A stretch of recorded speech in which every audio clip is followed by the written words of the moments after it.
What's up, guys and girls? This is Brock Ashby here, and welcome to episode number 10 of the Better with Brock podcast. In this podcast, I'm going to be breaking down the biggest fat loss mistakes that people make. I have 5 points that I want to cover. This isn't going to be a very long podcast, so sit tight. It's going to be about 20 to 30 minutes, maybe even shorter, but I really want to nail these points home because I feel like we spend too much time in fat loss phases because we're not doing it correctly in the first place. I think that we can achieve fat loss faster. And I don't like the idea of people feeling like they're dieting all the time, feel like their whole life's on a diet. My theory is get in and get out. So get in, diet, train hard, all that kind of stuff. But when you're not trying to lose fat, move to a period of maintenance or a period of building muscle in a calorie surplus so that we're not burning the candle at both ends or destroying our metabolism and just burning ourselves out. So the first point that I want to talk about, point number one, the biggest fat loss mistakes that we make would be overlooking the importance of nutrition. There's a saying, or there's a common thought in training in general, that transforming your body or getting a result is 80% nutrition, 20% training, right? And I completely disagree with that for fat loss. I would say it's 100% nutrition and 0% training, just because, well, you don't have to work out to lose fat or to lose weight. Now, I'm not saying that you shouldn't lose weight, but I'm not saying that you shouldn't train when you're trying to lose weight, but if you get into a calorie deficit, which is a way of saying if you burn more calories than you consume, you will drop body fat, you will get leaner, you will lose weight, regardless if you're training or not. Now, training, working out helps maintain muscle mass, even build muscle mass if you're lucky in a calorie deficit. It teaches us to be stronger. It helps us move better. There's plenty of benefits to training, but often some people are so busy. We have busy mums and dads. We have people working 2 or 3 jobs. They may be too busy to train, but they still want to lose fat. And you can take ownership of your nutrition, burn more calories than you consume, and you can still drop body fat. You can still lose weight if your goal is weight loss. The importance of nutrition is so high when you're trying to lose fat. Building muscle is a completely different story. Training is the center of what you need to do.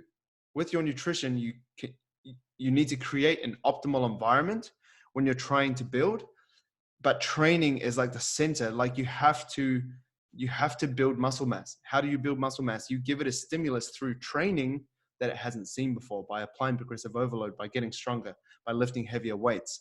But with fat loss, training does play a role in terms of maintaining your muscle mass, but ultimately how we drop the body fat is by creating a calorie deficit through our nutrition. So we find our maintenance calories.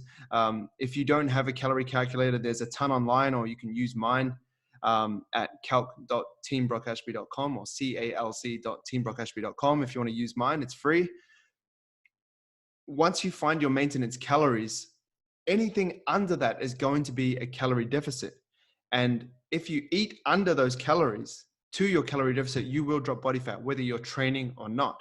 Now, training will help you be more active. Training will help you maintain muscle mass, but it's not going to be the sole reason why you're dropping body fat.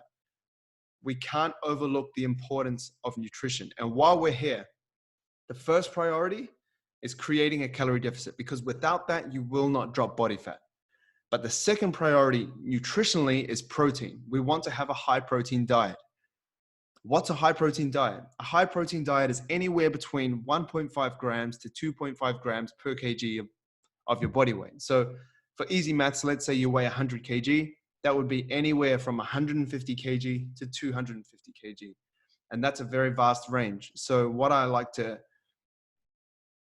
say to my clients is, if you are leaner, more on the leaner end, let's say around 15% body fat or less, you'd want to be on the higher end of the protein spectrum. If you are less lean, let's say 15% and above, maybe even 20 and above, somewhere around that area, you'd probably require less protein. The second point that is one of the biggest fat loss mistakes is people confusing the method with the principle. Now, what does that mean?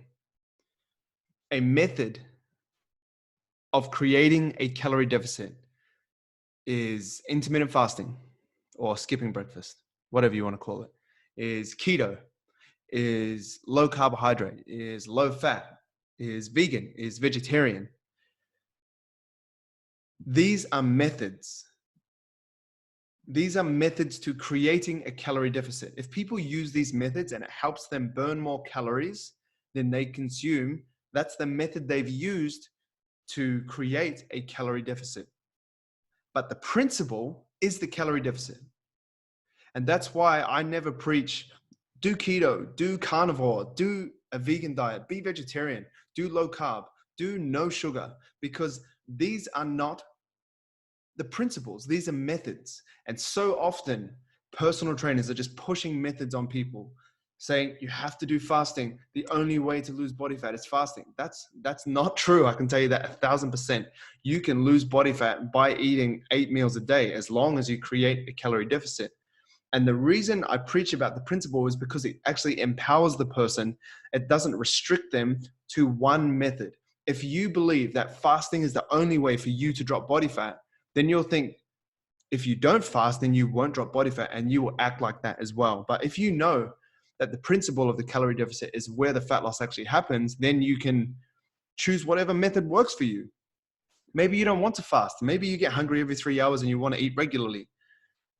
Then you don't have to do keto, because you know that it's not about being in ketosis or being on a keto diet and avoiding carbohydrates like the plague. It's about creating a calorie deficit. And if you do that whilst eating carbohydrates, then you can still drop body fat.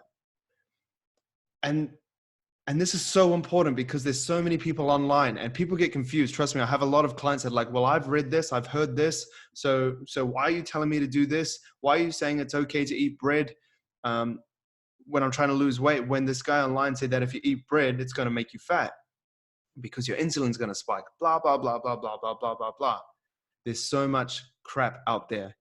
But the best way to see through the crap, to see through the methods that people are pushing onto you, is to know the principles. And that principle for fat loss is burning more calories than you consume, creating a calorie deficit.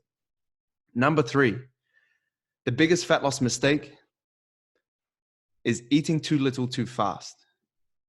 And that sounds very counterintuitive. Eating too little too fast. A really common thought for people that want to lose fat is they just eat as little as possible. Oh, I'm going to do the 1,200 calorie diet. I'm going to do the 800 calorie diet. Then I'm guaranteed to lose body fat. Yes, you probably will. But how long is that going to last? How long can you eat 800 calories a day and sustain your life? How can you train regularly on 800 calories a day? How can you look after your kids? How can you stay switched on at work on 800 calories a day? I have more calories in my smoothie for breakfast than I like, you know what I mean? Like it's so small. It's not sustainable. If you're eating 800 calories a day every single day for the rest of your life, I'm sure you'll die of starvation or malnourishment, something like that. It's not about eating as little as possible. It's actually about the opposite. Fat loss is about eating as much food as you can while still getting away with losing fat. It's not about eating as little as possible. It's not about eating 800 calories a day. It's not about eating 1,200 calories a day, feeling so starved, feeling so deprived, like you're making amazing progress and that this is going to last forever. It might last for a while, a couple of days, a week or two, maybe even a month. But you can't eat 800. You can't eat 1,200 calories a day sustainably. That's not going to work.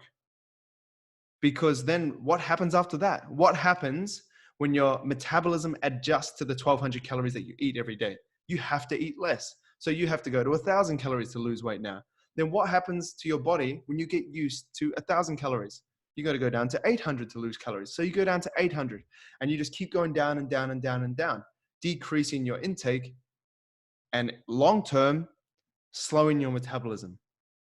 Because the less you consume, the less your body wants to burn as well, because your body's smart. Your body doesn't want to continue to burn a ton of energy if you're not consuming enough energy to build that back up. That's called metabolic adaptation. So if you're only eating 800 calories a day, your body's going to adjust to try and burn 800 calories a day. So therefore, you'll feel more tired. Your workouts will be pretty crap. You won't want to go for walks.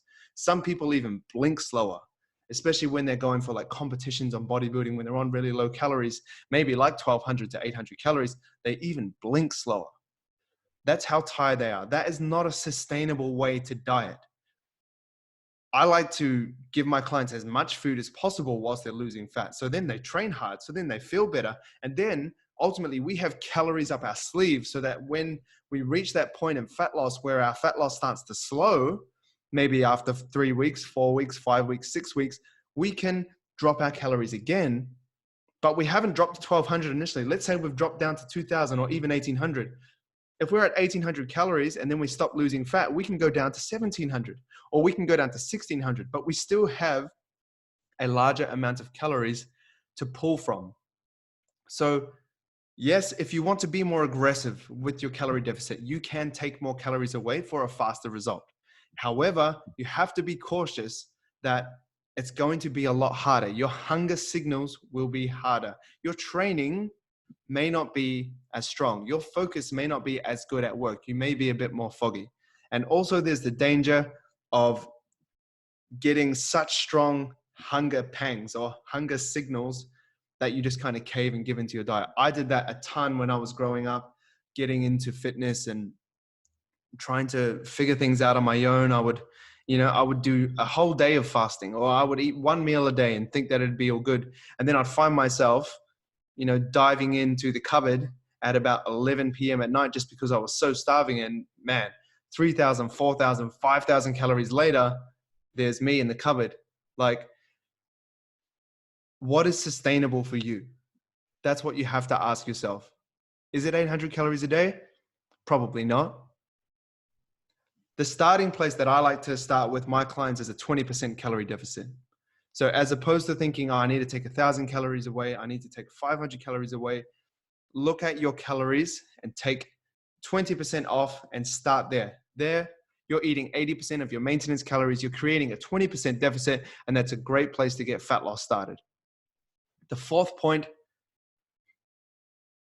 the biggest mistake in fat loss, ditching what you love and eating clean.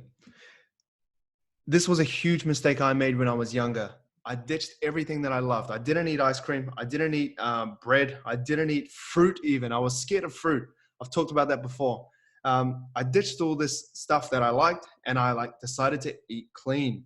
So I ate brown rice. I ate boiled chicken. I ate steamed vegetables. I ate cans of tuna. I counted the amount of almonds that I had in my hand, and I'd only eat 10 to 20. And if I went over, I felt guilty. It doesn't have to be like that. You don't have to ditch the foods that you love. Like I said in the first point, the importance of nutrition. The most important thing is creating a calorie deficit. If you do that, you don't have to ditch the foods that you love and eat clean. Sure, you can eat clean. Eating clean's great. It's mostly nutrient dense food. There's a lot of fruit. There's a lot of veg. There's a lot of lean protein. It's a great start for a nutritional diet, but it doesn't mean that everything else is off the cards. You can still eat ice cream and lose weight. That's why I did the 30-day ice cream challenge and lost 5 kilos in 30 days eating ice cream every single day. Not because I think ice cream is the pinnacle of fat loss or the fat loss food that no one knows, but because it can create some sort of sustainability or feeling of normal life when you're dieting, because when you're dieting, you're eating less calories. So it already sucks. All right. Taking away calories from a person sucks. So if it sucks, how do we make it suck less? Well, we can keep in the foods that we love. We can keep in maybe a couple of scoops of ice cream before bed to help us feel like we're not a clean eating bodybuilder going into a competition, but we're just eating an ice cream to enjoy our food. Because yes, we want to get results, but we want to find a sustainable way to do that. We want to find a way that's enjoyable. Quality of life is important, which is why I think we need to keep these foods in. Now, just like I was saying, it's not about eating as little as possible.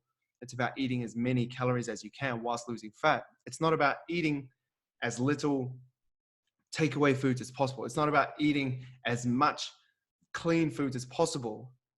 It's about, I think, keeping as many of the foods that you love in your diet while you're dieting so that it can still feel normal to you and so that it can feel sustainable to you and that you feel like you can actually maintain that diet longer for a couple of days. Because I think that's why so many of us are in fat loss phases for most of our life, is because we're not doing it right. And if we do it right, there's a saying, do it right, do it once, right? So if we do fat loss and we're trying to lose weight for 8 weeks and we do it right, after that 8 weeks, we can go straight to maintenance and enjoy more food straight away. If we diet correctly for 8 weeks, then we can go straight to a calorie surplus after that and enjoy way more food than being in a miserable calorie deficit. And I say miserable calorie deficit because I want to encourage you not to live there. It's not a place to live. We don't want to be living on 800 calories a day. That's miserable. We don't want to be living on 1200 calories a day. That's miserable. We only want to be in a calorie deficit when we want to lose weight, and that's it. Then we get out. Get in and get out. The fifth point that I'm going to finish on, that I think is one of the biggest fat loss mistakes that we make, are panic workouts. What's a panic workout? Well, I made that term up just before I started this podcast, and it's the workouts that people do to lose fat. It's a panic workout. People, they just switch. They think high reps, low weight. I need to sweat. I can't rest. So they do these workouts where they're just panicking. They're just walking around like a headless chicken, panicking in the gym. They're doing 6 exercises back to back, no rest, sweating. Afterwards, they're smashing themselves on the treadmill, doing sprints every single day, need to train every single day, maybe even train twice a day, go for a run in the morning and train a crazy, non-rested headless chicken workout in the evening. Sure, I'm all for hard training. Trust me. I love a good hard session, but we don't need to panic workout. Let your nutrition do the fat loss, but you can train the same. If I'm doing a fat loss phase, my training doesn't change at all. It stays exactly the same, but I eat a bit less so that my calorie deficit looks after my fat loss that needs to happen. And I just focus on getting strong in the gym, maintaining my muscle mass, trying my best to get stronger, maybe even potentially building muscle mass in my calorie deficit, which is possible, not optimal, but possible. I just train the same. I don't do light reps. I still lift heavy. I'll still do 6 reps, 4 reps, 2 reps, because our training should stay the same. Whether we're trying to maintain muscle mass in a calorie deficit, whether we're trying to build muscle at maintenance or in a calorie surplus, our training should stay the same, which is a great thing.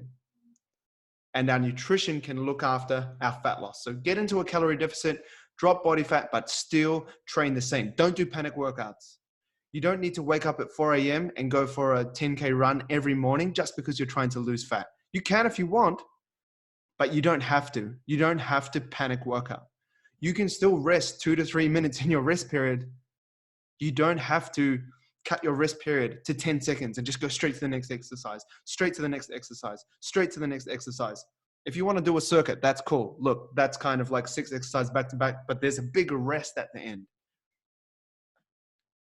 What I'm trying to get at is you don't need to change your whole lifestyle just to drop body fat. Let your food do it. It's a much easier way. Look, if you want to increase your physical activity, the best way to do that is to go for more walks. Get your steps up. If you only get 8,000 steps every single day, go for 10,000. If you get 10,000, maybe go for 12.